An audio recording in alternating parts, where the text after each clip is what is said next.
Jonathan Schrager here for Seconds Out, joined by Dominic Ingle, trainer of world champion Kell Brook. First of all, Dominic, how are we doing? Very good, thank you.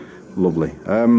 Obviously, recently, well, only yesterday, the news was released that Kell's going to be fighting his next defence against Gavin on the 30th of May. First of all, what was your sort of reaction to the fight when you first heard about it being discussed?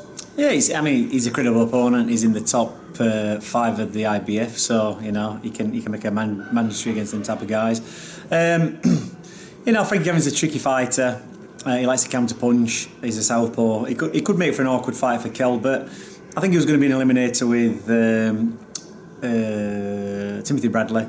Yeah. And realistically, if you can jump the queue and get a fight in with Kell straight away, it's the obvious choice. I mean, Bradley's a tough operator, and Frankie might not come through that fight, so you can't blame him for taking his chance. And he's 29 now, I think. Frankie he's been beat by Bundu, who recently got beat by Thurman, so he's got to take his chances while he can, and hopefully he'll rise to the occasion and put in a good performance. And what would your response be to obviously people, generally the boxing public, perceive that Frankie's underachieved since turning pro, that he's underwhelmed a little bit compared to the kind of hype that surrounded him as an amateur? Yeah. In terms of your challenge as a trainer, I mean, from what I've seen of Kell, he seems proper up for it and obviously very focused, but presumably you've got to keep him on the ball here. I mean, realistically, he's a British contender. And for me, really, he has never, reached the hype, matched the hype what he's had Frankie. He's a good fighter. He's a thinking fighter. He's not a massive puncher. He's got good footwork. He's got good. He can judge distance very well. He just seems slightly pulling away from shots.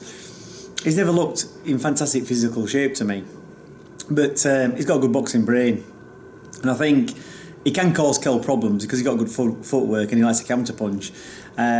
But realistically, I think once Kell gets his measure, starts breaking him down, you're going to be talking maybe 7 or 8 rounds.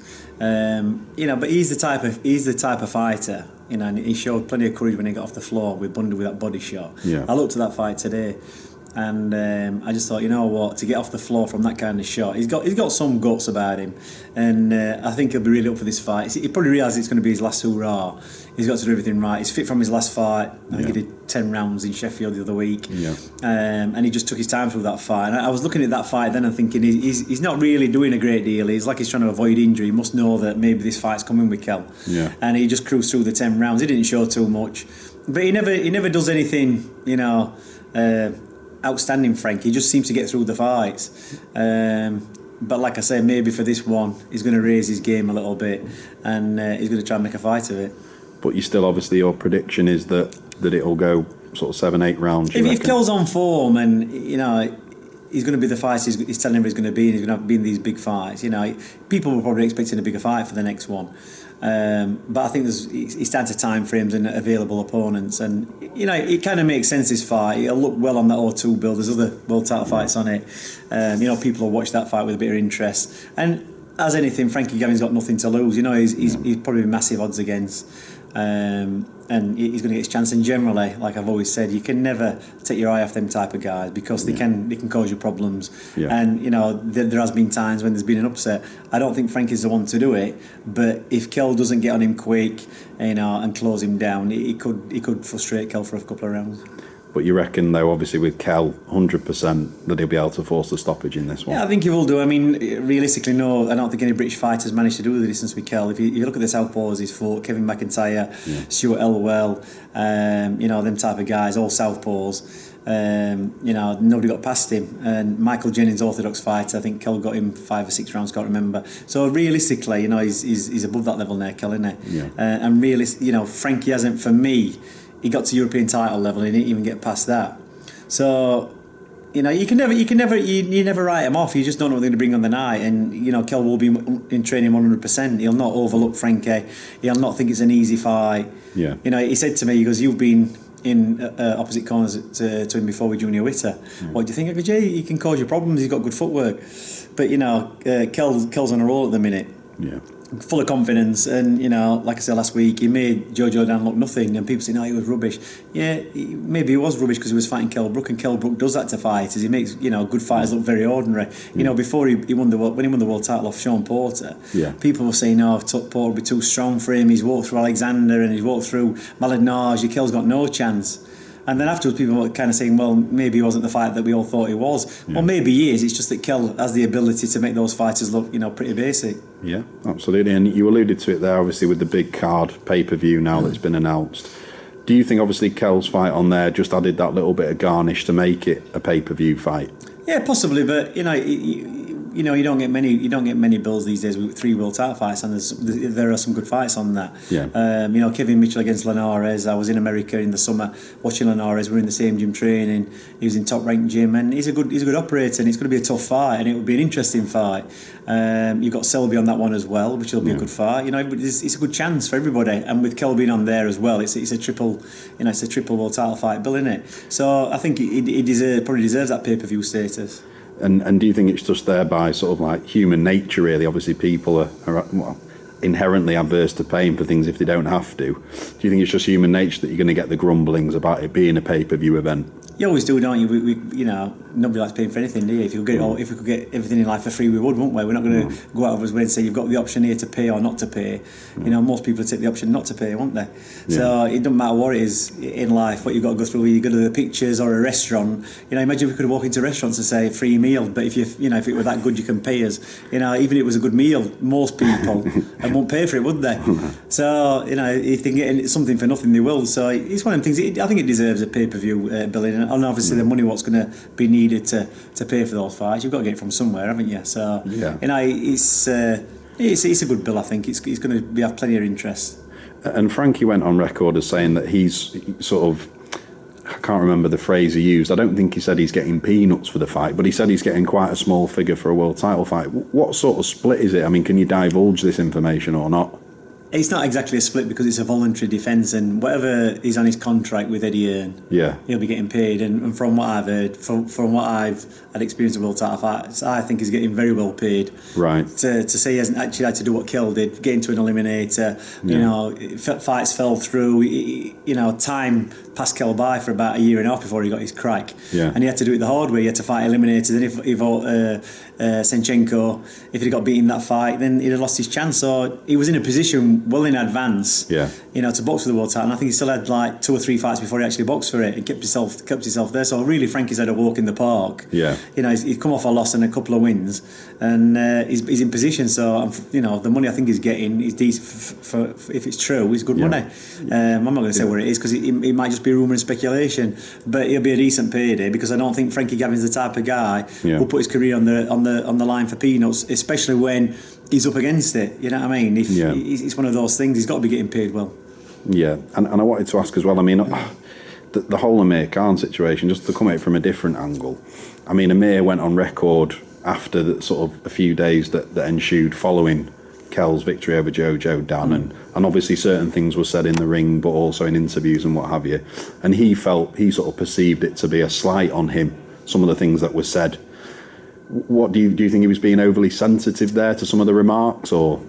I don't know, to be honest. I haven't even seen that interview. You know what I mean? I'm not interested in watching videos on YouTube or media of Amir Khan making excuses why he's not going to fight Kell Brook. It's either a case of you fight him or you don't. And you can go on camera and I'm a bit upset about what somebody said about me, and I don't like that, and he's being disrespectful. Well, back in the good old days, what you did if somebody was disrespecting you, you got out 2 pistols, walked 20 paces, whatever, turn around and shot each other, and that's how it was sorted. And basically that's what boxing's about. If you want respect in the ring, you don't get respect by saying to another fighter, I'll fight you if you tell me that you respect me. You get respect by taking him in that ring and generally give him a good pasting. And that's how you get respect in boxing. So Amir Khan's not the champion. He's got a couple of losses on his record, generally by knockout. Kell Brook's unbeaten. He's the IBF champion. It's not rocket science, is it? He's either going to fight. It's a case of put up or shut up. So do you think almost Amir's got almost an unrealistic perception of himself, or an overinflated sense of himself in that regard? When you've been in boxing a long time, you realise that most fighters have got an overinflated sense of what they are. It's how they operate. You've got except Floyd Mayweather, you've got to have you've got to have that about you. And fair play to Amir Khan. You know, he's got a massive following. He's a very popular fighter. He can fight. Yeah. But in this game, at some point, if you want to tell people that you're the best and you can beat somebody, it's no good telling them you're going to beat him. You've got to actually get in the ring and beat that person. You can say all day long, I'll beat you. If we ever fight, I'm going to beat you. I'm going to beat you. You know, we had this situation with Ricky Hatton and Junior Witter. It never ever happened. And, you know, whatever Ricky's reasons were, and one of them was, I'm not going to give Junior Witter that payday. Yeah. You know what I mean? Well, that's fair enough. But if you're going to be a proper world champion, you know, Floyd Mayweather and Manny Pacquiao both give Ricky the chance. Yeah. And whether you fancy the fight or not, if you're a champion, you fight everybody and anybody. Yeah, and one of the key kind of arguments, the counter-arguments that Amir seemed to be proposing was that, yes, it's a big fight now, yes, they could probably earn 5 million each now, but I know you can never say in boxing because it's a very unpredictable sport, but should obviously both men continue to perform well and win, that in a year's time it could be triple that in terms of the value, and that's maybe why he's holding out for a bit longer. Let's look at this. Do you think that the Floyd Mayweather fight against Manny Pacquiao now is going to be worth more now than it was 5 years ago or less? Pretty much comparable, isn't it, really? I would say. But we don't know because we don't know what the fight was worth 5 years ago, do we? Yeah. But realistically, it's still worth a fortune this day and age, so what's it really matter? True. You know, further down the line, what's going to enhance Khan's career to make it more of a pay-per-view event or a bigger event, and what's going to, you know, it could only be, you know, Kell beating Manny Pacquiao or Floyd Mayweather or Khan fighting either of those two. What can actually generate more, you know, make it more than it's worth today? Yeah. So, you know, people are going to pay for whatever it is at this particular point in time. If Eddie announced that fight and I think he's offered Khan a couple of million, has he, 4 or 5 million? Yeah. You know, I mean, Khan's probably he will have never had that money. Yeah. He will have never had that money. But it's always better to edge his bets. You know, he'll probably get through this fight against Algieri. Yeah. And we'll see what happens between Mayweather and Manny Pacquiao, and he's just edging his bets to see if he can come out, you know, for the winner of that fight. Yeah. If he can get that fight, well, he's cracked it. He'll have to fight Kell Brook. Yeah. But if from that point onwards, if they decide they're not going to fight Khan, who else is Khan going to fight? Realistically, can you tell me who's going to fight? Who's going to generate as much money as fighting Kell Brook? No. You know what I mean? If they turn around and don't give him the fight after May, the winner of that fight, or even the loser, where's Amir Khan going to go? Yeah, and I just wanted to ask one more question really on Kell, and then I'll leave you. I appreciate the time today, obviously. I was going to say with Kell, obviously I think Eddie mentioned after when he heard that Khan had announced he'd be fighting Algieri, he kind of criticised Amir for facing a fighter that essentially had fought Pacquiao and lost every round. Now, obviously, as we know, people are suggesting that it will be Brandon Rios now, following Frankie should Kell prevail, obviously, as you're expecting him to. And then the kind of argument on the internet amongst YouTube commenters will be, well, yes, but Rios lost every round against Pacquiao as well, so is he really that credible an opponent? People, I suppose what I'm driving at is people want to see Kell in with your Thurmans or your Maidanas or your Bradleys, basically. Those ilk of fighters. Yeah, I understand what you're saying, but at the end of the day, it's, you know, luckily I've got the easy job of training Kell Brook. Eddie's got the headache of trying to make the big fights, and you can never satisfy everybody. You know what I mean? You can't please everybody. And, you know, Brandon Rios, yeah, well, you could say that. But the point is, you know, Kell's in that position, he's the champion. Yeah. He can make voluntaries corner, he can make, you know, the pick'ems and choosems he wants to do. And, you know, Keith Thurman might fight Kell. That he might be, but I don't actually consider, I mean, people might think this is wrong. For me, you know, Keith Thurman's not a proper world champion. There's 3 world champions: Floyd Mayweather, Manny Pacquiao, and Kell Brook. Yeah. This WBA interim and champion and super champion, it's like it is a bit alphabet, isn't it? Yeah. So, you know, you look in the ratings, and they're all boxing for the same title. Keith Thurman's box for it, and he's classed as the interim or whatever champion he is. Yeah. It's a bit confusing to the punters in the street. So, you know, for me, the 3 champions are, like I said, Kell Brook, Mayweather, and Manny Pacquiao. Yeah. And realistically, in an ideal world, they'd be all fighting each other. Yeah. But it doesn't work that way. No. So you've got to pick. You know, they also mentioned, they've mentioned other fighters for Kell. Yeah. And, you know, whether those fights come off, who knows? But you've got to see who's available at the time. Like I said, the fight it's all right criticising Khan for boxing Chris Algieri and Kell say he's going to box Brandon Rios. Yeah, well, no problem. Put them in together then. Yeah. You know, Khan can. You know, Kell's only going to box somebody else. Yeah. Because he can't fight Khan. Yeah. Khan's fighting everybody else because he don't want to fight Kell. Yeah. So you look at it from that's the argument. You could turn and say, yeah, well, they both lost to Manny Pacquiao, but the point is, Kell wants to fight Khan, but Khan don't want to fight Kell, and that's the end of the argument, isn't it? Yeah, no, fair point. And just one last question actually regarding Kid Galahad. I mean, obviously, you'd be more than aware of the kind of Frampton and Quigg negotiations that have been sort of transpiring over the past week or so. But in an indirect way, I was going to say, obviously, everyone's touting Kid Galahad to come up through and be challenging them very soon. So I know it doesn't impact you directly, but what do you make of the whole situation? And does it affect you, do you think, whether the fight materialises or not? Does it affect Kid Galahad and what we're he'll always do? in a situation where, you know, people are getting offered tremendous amounts of money to fight. And, you know, looking at that fight, I don't know what your opinion is, but for me, you know, both decent fighters, but I tip, if we're going to put money in it, I put Frampton to beat Quigg. You know, Quigg's done very well getting to where he's got. He's a world champion or a so-called world champion. Same again, Frampton's an IBF legitimate world champion. He's in the driving seat. And sometimes, you know, I think the offer was 1.5 million. He's probably never going to get that money against anybody else. Yeah. And, you know, I think he could go to Manchester. He could play, you know, do that in a football ground. He'd make a fortune. Yeah. And I still think Frampton would come out on top. Yeah. So for me, it's a no-risk fight for Frampton. And it's good money. It's really money you can't afford to turn down. Yeah. So for me, I can't understand why that fight's not being made. I think that fight's got to be made. I think we've got to have that fight before it runs out of steam. Yeah. Because, you know, Quigg could get beat any moment. Frampton could get beat, and then you've definitely lost their interest because it's super bantamweights. It's, you know, it's only generating that much money because people are interested in obviously Frampton and Quigg. Yeah. They've both got a good following, and you don't often get that in boxing where you get two fighters with massive following. You got Floyd Mayweather, Ricky Hatton, massive following. Yeah. Same with Manny Pacquiao and Ricky, and they generated, you know, massive amounts of money and a massive fan base. And you don't often get that in boxing. So when are we going to get another situation where Frampton is going to get the type of fighter who can bring that kind of interest in and the crowd and to generate that money? I mean, I think you know, way back Eddie was offering like 400,000 or 500,000, then it went up to like just under $1 million. It's gone to 1.5 million. You've got to think how long your career is going to be. Frampton's only, I think, 26, 27. Yeah. It's a massive payday. It's probably securing for the rest of his life. He probably looks after his money. Yeah. So it's a type of fight. Even if it wasn't a 50-50 fight, even if he was the underdog Frampton, it's a fight you really shouldn't turn down. You know what I mean? He's young, he's got time to come back. And most people are tipping to win anyway, so what's the risk?